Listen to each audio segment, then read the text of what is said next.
Got YouTube on the background. Yeah.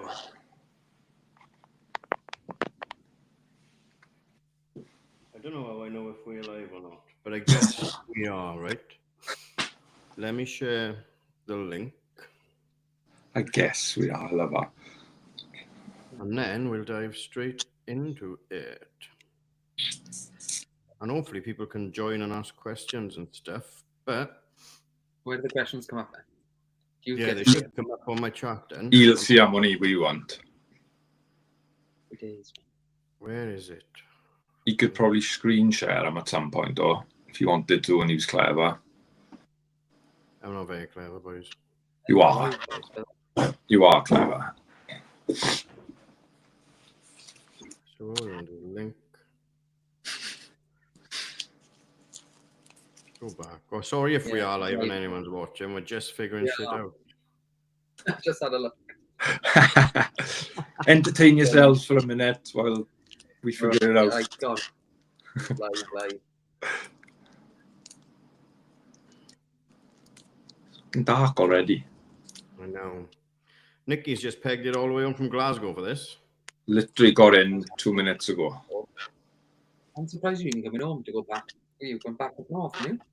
Well, I don't know. We'll see now in an hour's time.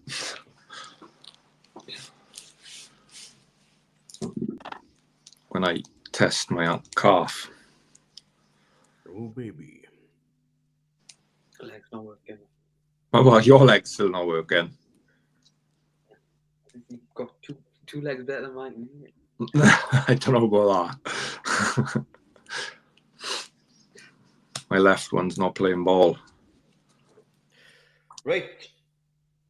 Oh, there's a live button there. We are live. So if you go on the page and it's on live, it says welcome to our live show, and I should have changed that.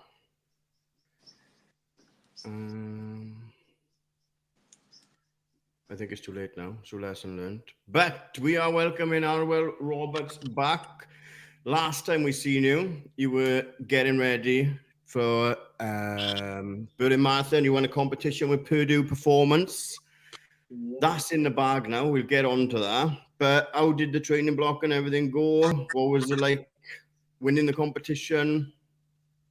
Yeah, training was wicked. Like, I think everything went really well. I think it was different being coached with Clarkey and the rest of the kind of Purdue Performance team. And I mean, you know, it's just different when you get coached. I think you've got to just let go and completely trust the process. And there were points where I felt like I wasn't doing enough, if that makes sense. But yeah. You know, I think I kept being told, like, look, don't worry, it'll come together. Like, it's you know, you're supposed to be ready for race day, not for week 7 of a plan. Like, you know, you're not be smashing out a track session with the boys in Neath. Like, that's not what training for. So no, training was good. Like, it was actually interesting. Like, the thing I did learn, I think, most from it all was be like getting in 2 rest days into a week.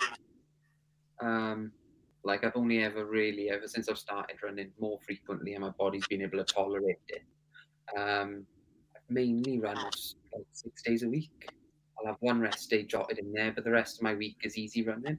And so having that second day of rest was really interesting because, like, my weekly mileage was no different to that I do in a normal week, right? Yeah. So in a normal it's just that mileage was compressed maybe into a couple of longer runs on the weekend.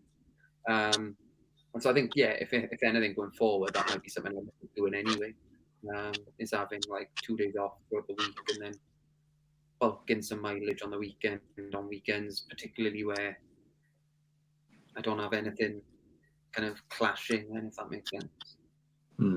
So what sort of mileage did you get up to, Arwel? What was he sort of topping out that? That's interesting, that is, if he was having 2 rest days and that. Obviously, I've never been properly coached like that. I've just taken things and bits I've learned during there and offline and what I've learned to myself. But I know, like with me, towards the start of a block, I usually have 2 days rest day. But then as I get into it, it's one, generally a Monday is how it works for me. It's just better after a long run on a weekend. I find Monday's good.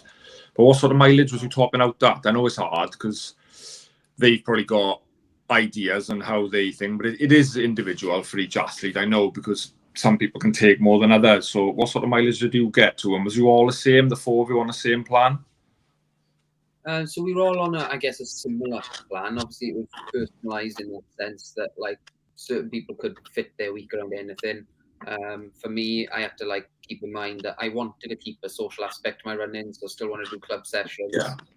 So kind of speed work came with the running club still on a Monday. It was just that we were managing the effort and the pace around kind of marathon work, where a lot of the gang were maybe doing 5-10K pace work. Quicker stuff. Yeah, exactly. And then in terms of my mileage, I think I topped out at about just short of 100K in a week. So kind of not my biggest week I've ever had. Also, like, it's up there. Like, it's probably one of my top 5 weeks. Yeah, I'd say that's still a good high mileage, you know, for a marathon. Yeah, for a sub-3 effort, I think that is, you know, it's a good mileage. It's not like he was doing 40s or something, you know. You're up there, like. Yeah, and I would say it was cumulative, so it was off the back of like high 80s, mid to 80s, then high 70s, and then there was probably a week there around there. Then it dropped a little to about a mid 60s, just to kind of let the legs recover a bit, and then before that, it was back in the high 70s again. And so yeah, it was progressive, if that makes sense. And so it really did, like, peak out at the right time, I felt. Yeah, because you weren't expecting to do it. You weren't booked on Berlin anyway, so it was kind of out of the blue when you won the competition, and then balls to the wall, really, is it? Yeah, pretty much. What was it? 11 weeks out, I think we started the plan. So kind of it came around quick. Like, it was from email to getting a Clarkie on the phone and chatting with me about how I'd like kind of, I guess, how I'd like the plan to look then, if that makes sense. That was, yeah, a handful of days.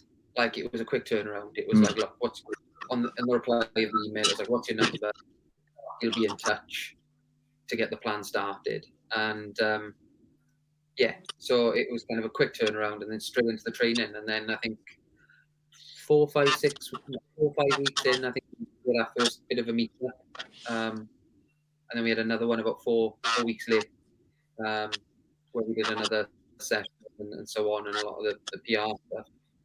And then, yeah, like I say, it shifted my plans a bit, because obviously my plans coming into autumn were Cardiff Half, which is obviously this week, and then Harare at the end of the month. But obviously, you know, when someone offers you Berlin Marathon, some coaching and experience like that, even if you don't know, like.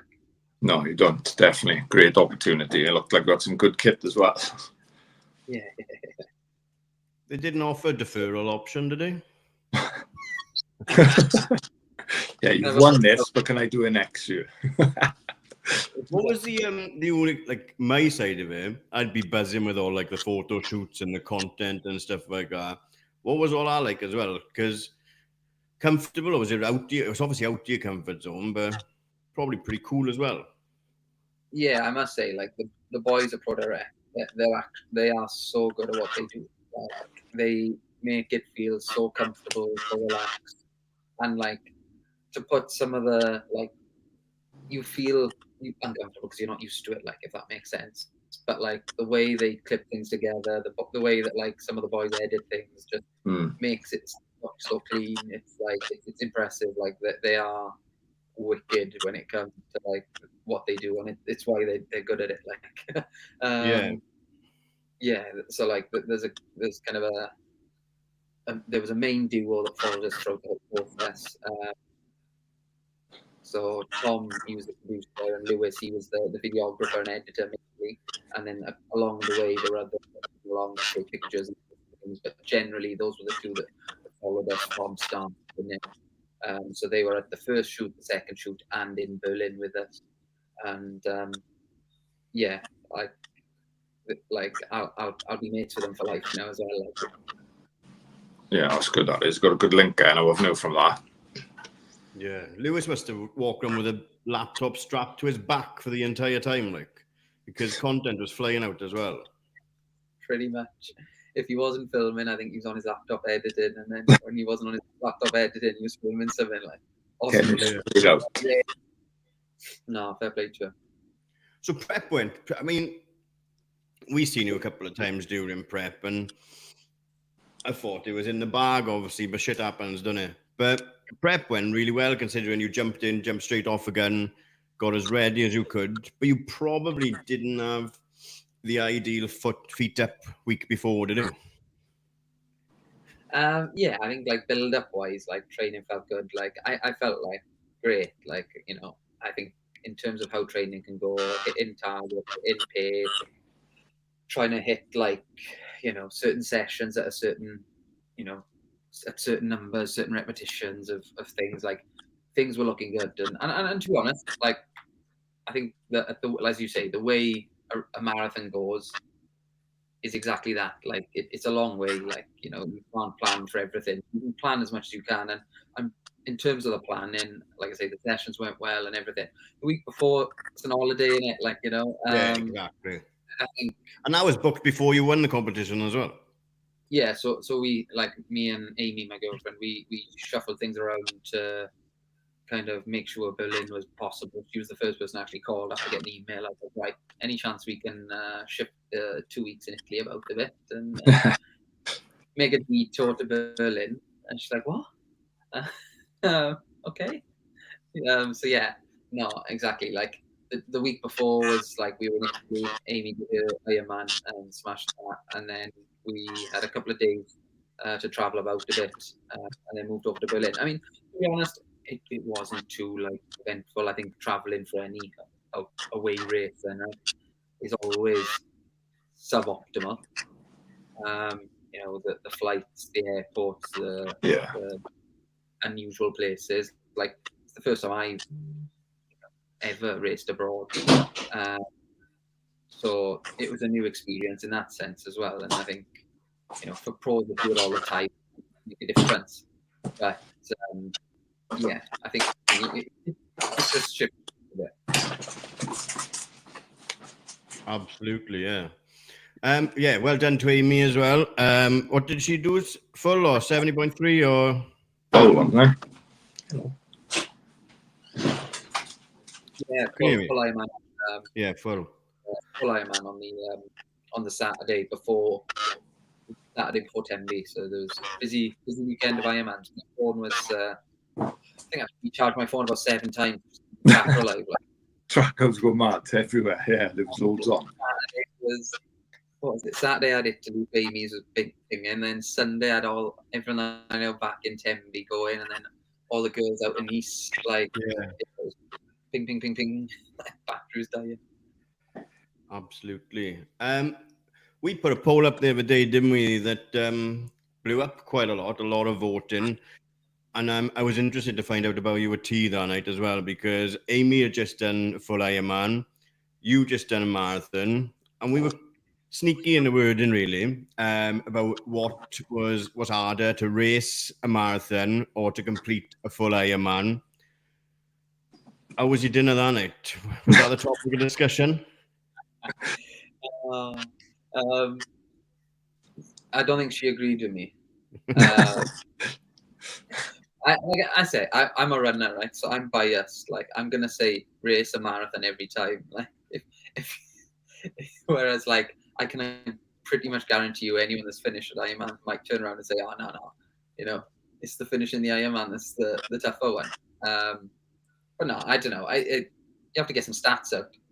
There's no right answer, is there? Somebody said Sam Borum from the Rodents sent a message saying neither are as hard as racing an eyeball out 5K. So it's up to you, isn't it? Different things, innit? What are you? Yeah, like I couldn't say or vote. It was just something that I'd thought about, and I think I'd seen it somewhere else before because I've never done an Ironman, so I got no fucking say in the argument. I just know how hard to race a marathon is. It's all I can judge. But you're right, yeah, like 5K is disgusting. You know, it's different level again, isn't it? If you properly balls out for 5K, it's fucking solid. Yeah, absolutely. But we did have a lot of accomplished Ironman finishers saying that racing a marathon was harder as well. But yeah, it's subjective and it's fucking up to you, like, isn't it? Yeah, that was interesting. When you said who voted on the marathon, I was quite shocked by some of that. But it's squiffed as well because we've got Ben Keogh in the comments rushing us beer saying, come on, man. And he was voting as well. Yeah. So, only joking, Ben. We've got Lewis Bradley as well saying the Ironman tracker is a drainer and he's glad you are actually alive, Arwel. Which leads us, I guess, on to the day. So, talk us through race day, Berlin Marathon Day. Race day was wild. I mean, yeah. How was your morning? What was you feeling? Was you like nervous, excited, couldn't wait to go? Bit of everything. Excited. I think, like, obviously, like, you've had a big build up, all this stuff with Pro Direct and Pro Performance, the promo and stuff, building up to the point where, like, you're like, right, we can get, let's go. Like, today's the day, kind of thing. Was it before you got? Was that your morning then, or was there still like PR and stuff to do, or was it just right? This is my day now. Yeah. So to be honest, the boys were like did plan ahead. So like we had nothing that morning to do other than wake up, eat our breakfast, and crack on with what we needed to do.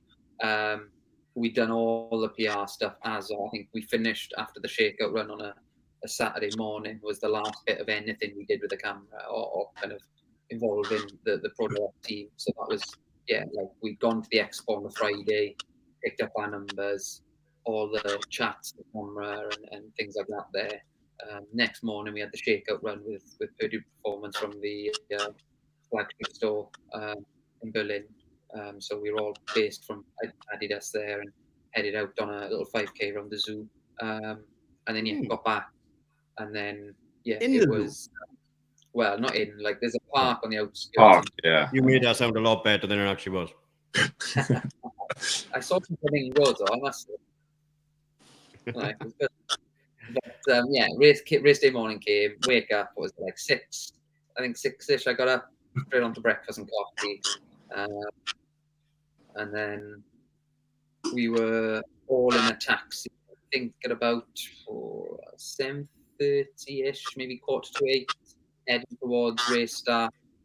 Then obviously you get there and it's just manic, like 50,000 runners. Yeah. There is bodies everywhere. I was going to say, looking at this year's, because I've seen obviously footage, it looked absolute carnage to start, especially towards the front. It looked up way, I know it was the highest finishing marathon ever, and we spoke about it, it's taken over the record, but it looked bedlam at the start. I seen people throwing the barriers to the side so more people could get into like the front pens. Did you have any issues? So getting into pens was fine. Like we got there pretty early. The only thing it was probably a bit cold, even though you take a layer and stuff. I had to keep moving. I had just a little bit of movement just to keep me warm because I'm not a fan of getting too cold. And so I kept moving, and then a few of the gang were like back and forth to the bathrooms, and as it is, urinals and cubicles, queues galore. Having urinals the races is the best thing about being a boy, 100%. Yeah. Yeah, definitely. Because it saves you so much time and panic and stress. Yeah. Yeah. You don't have to worry about running over into the bushes or into the fields. No time to get a little show or anything like that. But it also, I think it does help free up the actual toilets for the women as well, doesn't it? That's what it should help well with that. It should help both ways. Yeah, exactly. But yeah, I mean, we were in the pen then. I think we set off about 4 to 5 minutes after the gun. Yeah, so like, it wasn't a huge. But I was in C pen, so the third one back. Yeah, and yeah, it wasn't like a huge delay by the time we got to the line. I mean, once we got going, there were definitely sections like we felt, or at least I felt anyway, that we were working our way through a pack of people that weren't maybe moving at the rate they should have been for the first day or two. Maybe that's our fault for being a bit too far back in the pen. I mean, it's a tough one, isn't it? It's like I think at any busy marathon, I think you're gonna. I think by halfway, I think we had about 250 meters extra on the clock. So watch-wise, if that makes sense. Yeah. You're gonna get that now in the city ones because you're like, you're turning back on yourself, roundabouts, you're in big buildings. It's never spot on. They never are. Exactly. Feeling good though? Like we knew on the clock that like we came through. Like I clocked it that like by halfway, then we were like, I think was it 1:29.5 ish, somewhere around there. Yeah. Well, so we knew we were on time and stuff. On so pace, it wasn't. Yeah, so that was good. Like we were still working as a team at that point. There was obviously myself. Well, funny enough, actually, all four of us that won the competition didn't actually find each other in the start pen. So Archie, he ran 2:56 something, and we never found him in the pen at the start. So he was at the end after the race. We worked out he was ahead of us. Because Amy, when she was supporting, saw Archie before she saw us. And are they in front or are they behind? Kind of. Yeah, he didn't. And Amy was like, I haven't seen them, so I can only assume behind. And so it was, but no, it was wicked. Like we got to, like I say, we ran as a pack, pretty even, basically, pretty much bang on compared to halfway. And to be honest, things were good. I was feeling good, pretty confident. The weather was lovely. Like, what was it, like 9-10 degrees at start? And I think it hit highs of about 14, 15, 16. Can't ask for better, really. No. Nutrition bang on as well? At that point, yeah, food was bang on. Like, I'd gone through, it was four maybe on fifth, just after the halfway mark. I was going at like every, what was it? I was opening them at 25 minutes and then finishing them usually by the 30th minute. So like just not smashing them like no, that's what I do, like every 30 minutes. Yeah, open them up earlier than you think, and then just start eating away. Eating away. With our nutrition, I normally just open it and go boom. So I've learned a lesson before Cardiff on Sunday now as well. Yeah, but like if Arwel was using Morton's, you can't go out with them. They like I don't know, they're weird and able to get used to, like. Yeah, it's like trying to swallow a slug. It is, that's, a very sweet, non-taste slug. Yeah, you've got to chew them, like, you can't just swallow them.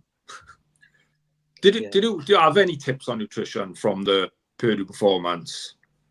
Or was it just off your own training? Testing it. Like, I know you gave us a couple of recommendations, and just mainly on the basis that, like, obviously, you're better off carrying fewer gels with higher carb content. Yeah. Like having gels falling out your pocket. 10 gels, yeah. That's how I found the Morton's better, because they're just that higher carb, innit? Yeah, exactly. So you get more bang for your buck. More, you've got, what's the other one? SIS, Beta. I think they've got like. That's, yeah. They're up there, aren't they? Yeah, they got 40. I think that's Sturker. Is it the. Yeah. Got 40 to 50 grams in their biggest one. I don't like them. I tried them. They didn't agree with me. So that was one thing I knew after training. I was like, all right, they're not coming with me to Berlin. Yeah, don't need them. No, exactly. But yeah, like it was a pretty sound race. And then like from halfway on is probably then obviously like stick and setting off on it. That was the reality, I think. We've got a shout out for SIS, Better Apple. Beater apples. So I haven't had them once. I got the SIS. I bought a couple of boxes as well for my training. Now I bought the lemon and lime ones. They're all right, and I guess strawberry and something. They don't offer in Tesco at the moment on Club Card. Packs of 5, I think. Are they? What, the Beta ones? Oh no, just the SIS standard ones. The Beta ones are just higher carbs. See, you don't need to, like Arwel said, you don't need to carry as many in. Yeah. Okay. Anyway, where were we? Halfway. You know, halfway. So yeah, things were good halfway, and then what was it? About 5k on, one of the girls' legs just started feeling heavy, so she fell off the pace. And then I at 25k started having a few, like, I went to take pretty much a caffeine gel, and then like within about 1.5k, 2k, was like sick, a little, not like violently sick, but just a little bit sick. And I was like, oh God, you go, you know, what's happened here? And so I think like at that point I was like, all right, okay, just trying to think of like, replenishing it over the next, 5 to 10K. You can't just neck another gel and expect your body to respond with it. But I was like, in my head, I was like, right, I've got to try and make up for this. And then at 33-ish K, same happened again. I was just a little bit sick. Again, didn't affect me running wise. I could still hold pace, still run, swish of water, sorted, we keep going.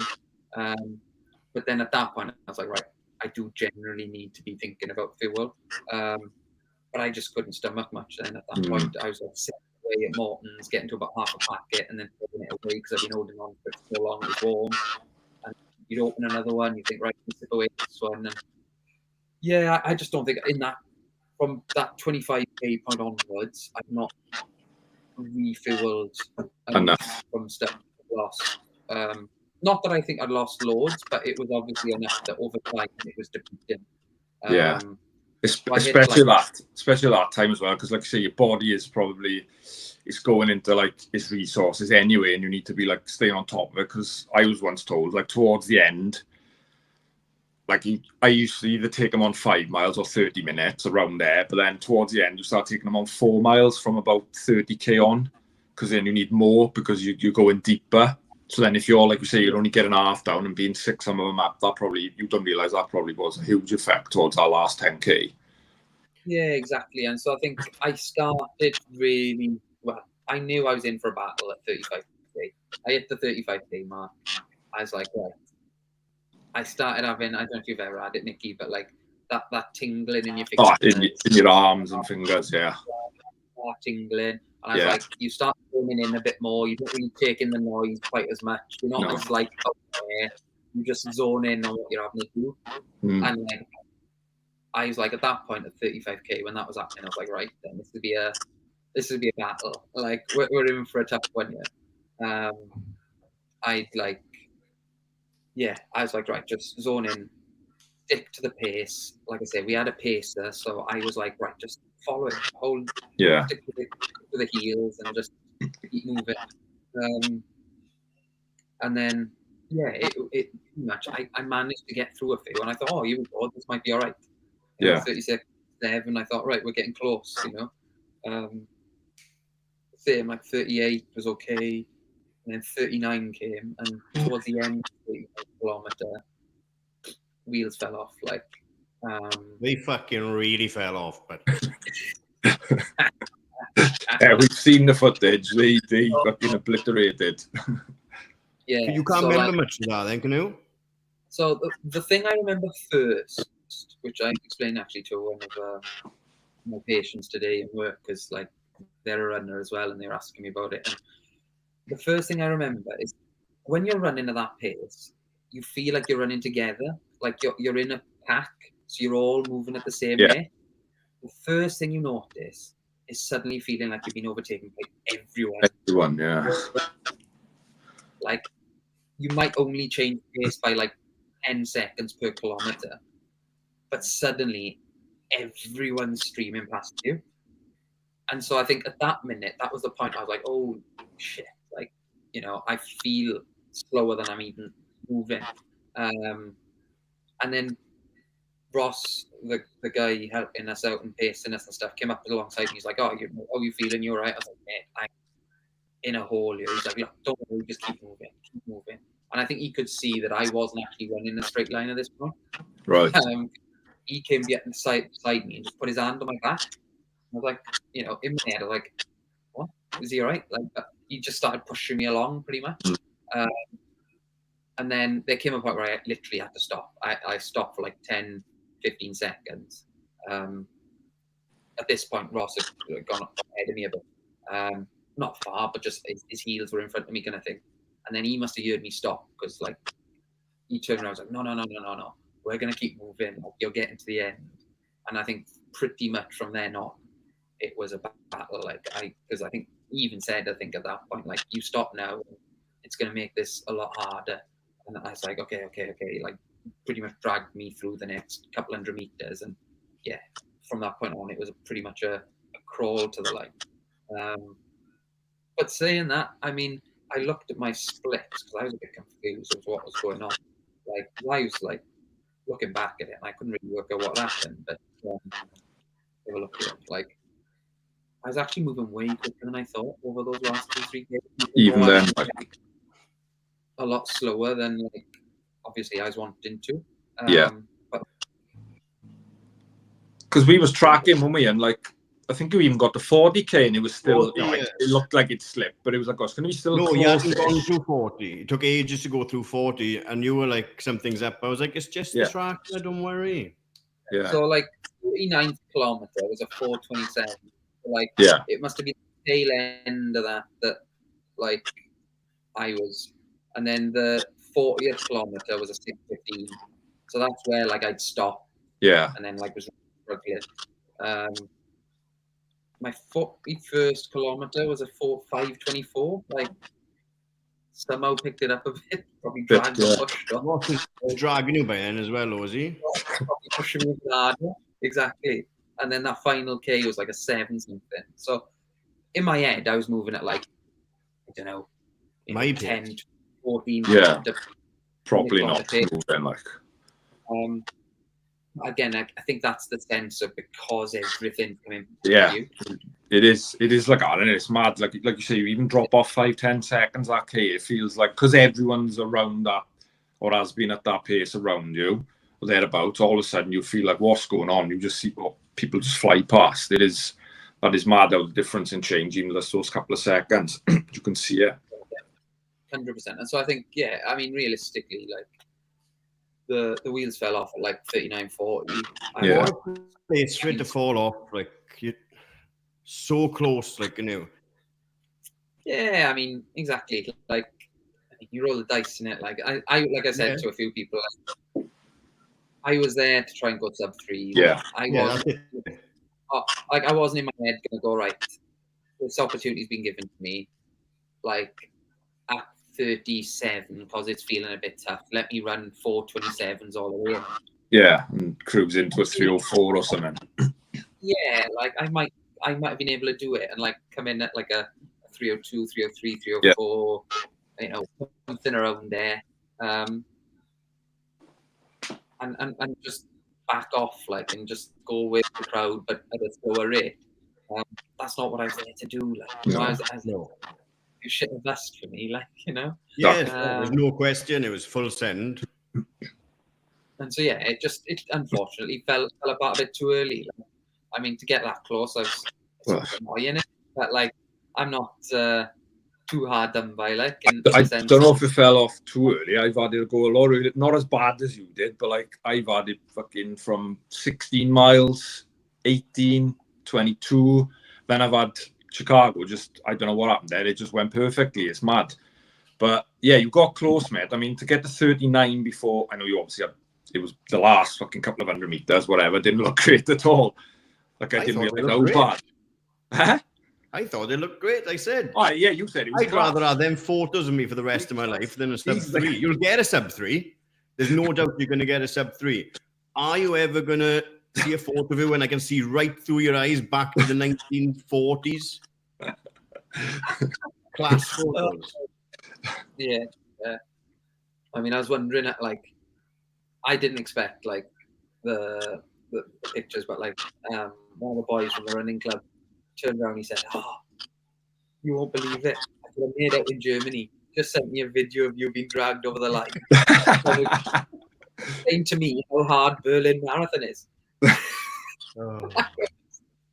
It is fucking hard. They're all hard. I can't believe it. Like, amazing. But you still got around 3:09:37. Yeah, still a PB. Well done. Hey, there we are. If your goal A weren't done, goal B was. You can never moan about a PB, I've been told. So exactly.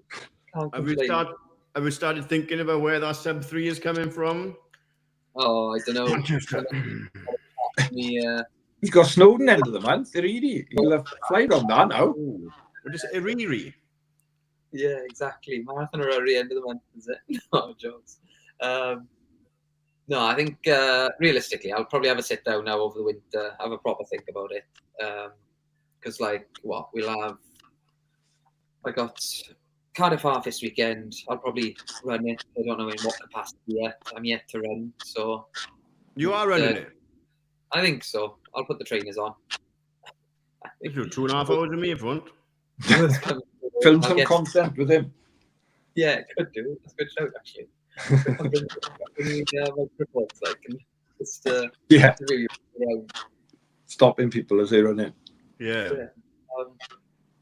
But yeah, I think I'll do Cardiff Half this Sunday, and then from there, kind of build a little bit, just make sure the legs are all right for a rurry at the end of the month, and then yeah, have a look at over the winter kind of months there on what's about. Like, I know obviously we've spoken about Manchester, maybe being an option.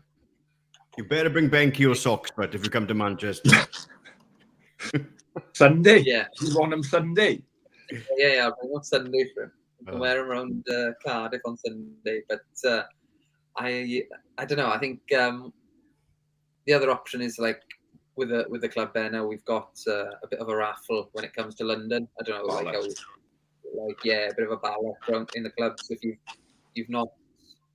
you've entered but got a rejection. Yeah, rejection. You get so many places. How many places do you get, Arwel, down there? So the clubs historically had 2 to 3. 2. Yeah. Last year had 2.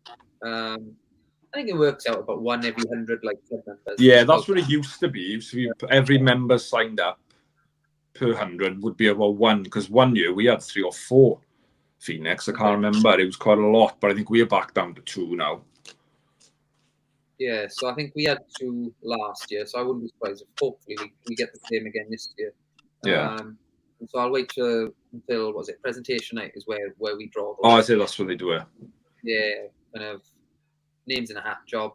Yeah. And with that way, so that'll be a good laugh. It's all a bit of excitement at presentation then for 2 people. Yeah, it is. Well, it's a big thing, and for some people, because it's an extra way and probably the best way in a ballot. Because how many members of yours will have entered? I remember last year. Yeah, exactly. Yeah, I remember last year with Phoenix. I think it was only 20 entered, so you had a 1 in 10 chance, you know? Yeah, so I think there's, off the top of my head, I think there's about 46 people in the house. Oh, is it? Oh, so fair if it went with you. Yeah. 23. Still better odds than the actual ballot, isn't it? Yeah, massively. With the ballot, I realised the other day, I think, I've got to go down to Cardiff to pick up my number because I didn't change my address. Yeah. I think the jacket I bought in the ballot to get a fucking extra chance is going to that address as well. Oh, no. I know. It will be, won't it? Yeah, if you signed up with that. I know. Can you pick a lock? Anyone pick a lock? Oh, well. Your shoulder looks pretty good. Oh, God. Right. Excellent. But, Arwel, what a shift, but because you took a short notice, you knew it wasn't a surprise to win it, but you entered it with the mindset of doing it. 309 and some of the greatest photos you'll ever have of yourself. We'll take our work into a sub-3. We were meant to have Aubrey with us tonight as well, but he's man down with man flu. But a couple of shout outs for past guests and future guests for the Berlins. Aubrey, 4:26:06 on his marathon debut. Pretty tasty. He looked like he had a whale of a time as well. He always looks like he has a whale of a time. I watched his vlog this last night, was it? And he's having too much fun. He was, wasn't he? He was loving it. Over the line, I just about crawled. What's going on here? He's gutted. He's got man flu. He really wanted to pop on, but fills another gap for us in the future as well. Our big man running, Alex Herm, 5:10:54, worked for that, didn't he? That was a PB as well, wasn't it? Yeah. I know he wanted a lot quicker, but PB's a PB. I texted him, I messaged him, I said, instead of having a donut on the way around, you're going to have, how would you say it? Bratwurst? Bratwurst, yeah. And he was like, I would literally puke. That's my best Alex accent. Sorry, Al, if I haven't done it justice. Mike Coe, 3:13:04. Great run, great content. What a guy. Well done, Mike. Yeah. This video's a class, like that race video. I was like said, message you, didn't I? I've just watched that and I want to go out and race right now. And I'm injured. It was class. And he got his 6 stars, didn't he? Yeah. And speaking of 6 stars, next week's guest, Tommy runs 2:51:52, stolen a mile with cramp. What a run again. Yeah. Top run I was. Let's look at your medal, Arwel. Show everyone your medal, because that's a nice looking medal. I don't know how clear it's going to be, but hopefully they can see it. Yeah. Have you been wearing it? Have you been wearing it to work all week? No, unfortunately. I should have, shouldn't I? It's not a bad one, is it? It's a real nice one. That front way with the 50 is class. It's there, isn't it? What is that? A bear, is it? Yeah, I think so. What's a bear got to do with Berlin then? That's a I can't answer that. If anyone knows, message. Yeah. That's real nice. Fair play. That's a well-earned medal as well. Yeah, absolutely. You want to frame that next to that black and white photo of Ross pouring drink into your mouth that's not even going into your mouth. No, he was pouring a drink in his mouth, wasn't he? And missing, and Ross was pouring over his head. Honestly, like the next morning, I think it was, one of the Pure Direct boys followed us at that Mental Athletic on Instagram and just forwarded it into the WhatsApp group. I was like, oh.